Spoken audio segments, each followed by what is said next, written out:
you've achieved something, something real, and your first instinct, before celebrating, before telling anyone, was to stay quiet about it.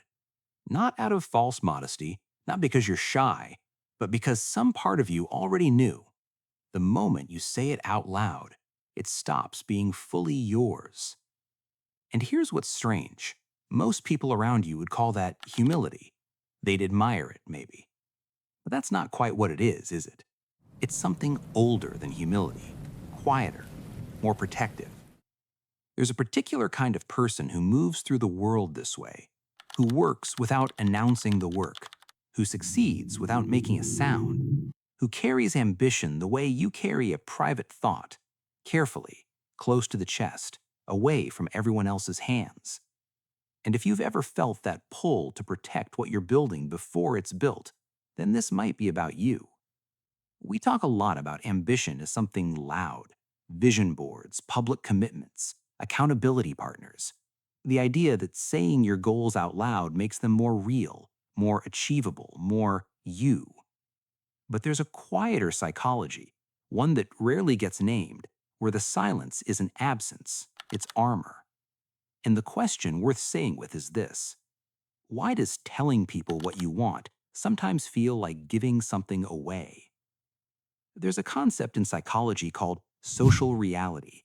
When you share a goal with someone and they respond, even positively, even enthusiastically, the brain registers a form of social completion, a premature sense of having already arrived. Researcher Peter Gollwitzer found that people who announced their intentions were actually less likely to follow through, not more. The telling had substituted for the doing. But quiet people, the ones who don't share, don't get that dopamine shortcut. They have to earn the feeling the long way, through the work itself. And over time, that changes something in them. Think about what it's like to want something, genuinely want it, and choose not to say so. You've been in rooms where someone asks about your plans, and you give a vague, honest-sounding answer that's technically true, but reveals nothing. You've watched people announce things on social media and felt something you couldn't quite name. Not envy exactly, not judgment, more like a quiet awareness that you would never do that, could never do that.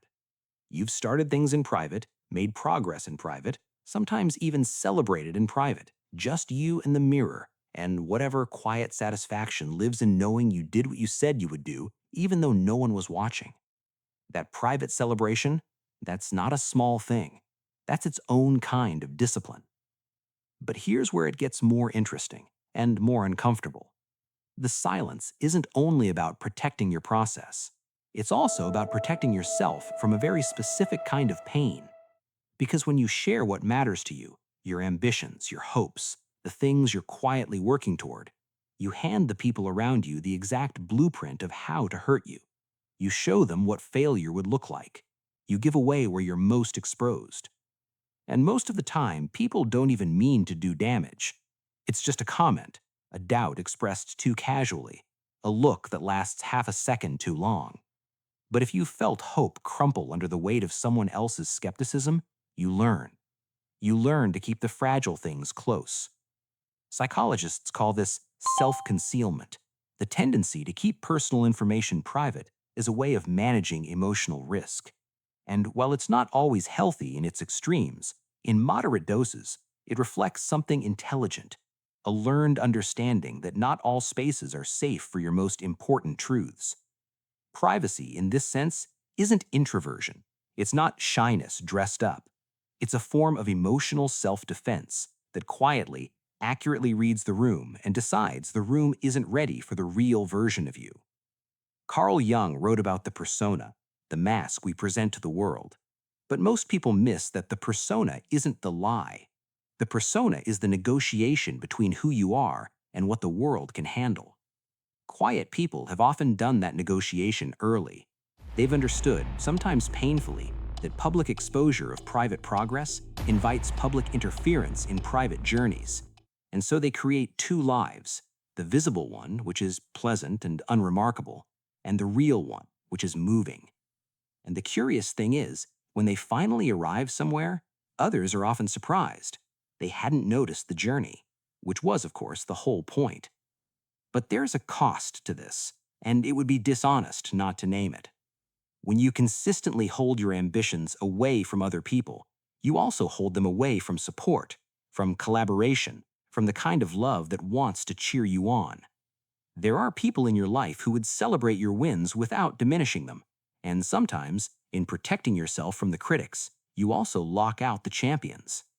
The silence that was once armor can become isolation.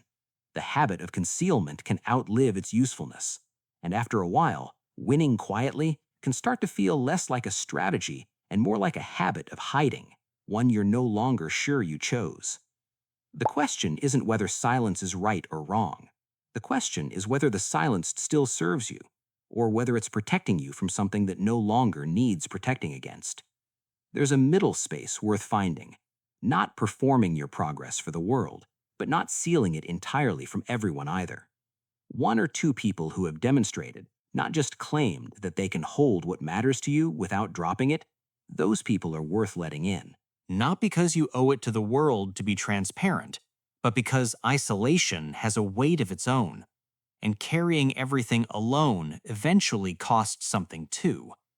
The goal isn't to be loud, it's to be less alone inside the quiet. You achieved something, and your first instinct was to stay quiet about it.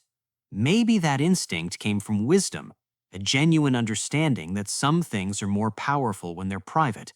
Or maybe it came from somewhere older, somewhere younger, a version of you who learned that wanting things out loud was dangerous. Both can be true at the same time. The people who win quietly aren't winning in spite of their silence. Often the silence is exactly why they win. It keeps the noise out, it keeps the doubt out, it gives the dream room to grow without being interrupted. But the most interesting version of this, the one that's worth working toward, is a person who knows when to be quiet and knows too when to let someone in, who has enough security in what they're building to share it selectively without fear. Not because the world deserves to know, but because you deserve to not carry it alone. If something in this resonated, if you recognized yourself somewhere in here, the comments section is one of those quieter corners of the internet. You don't have to explain yourself, just say what you noticed. And if you think someone else might need to hear this, passing it along is its own quiet kind of generosity.